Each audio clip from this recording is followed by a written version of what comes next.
8,500 ka mga pulis ang ipakatap Lokop Rion 7 sa umaabot nga eleksyon sa Mayo.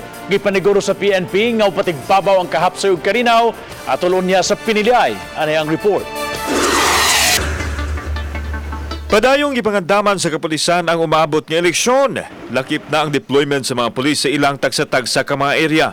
Adunay 8,500 ka mga pulis ang ipakatap atol sa piniliay aron masiguro nga magpabilin ang kapsay ug kalinaw.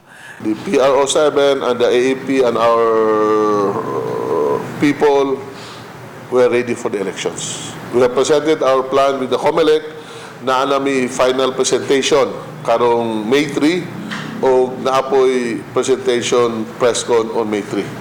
Samtang walay nakitang basihan ang Regional Director sa Police Regional Office 7 nga ipaubos sa Community Control ang dakbayan sa Sugbo tungod kay wala kuno dakong problema sa peace and order. Way natala ang Kapolisan nga kagubot gawas lang sa mga tirada nga verbal sa masig ka kandidato.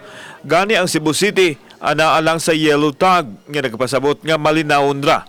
We don't see any major conflicts, diba? Siguro mga political statements, maingana. So kami, di ko pwede mag-comment. Pasensya na lang yun.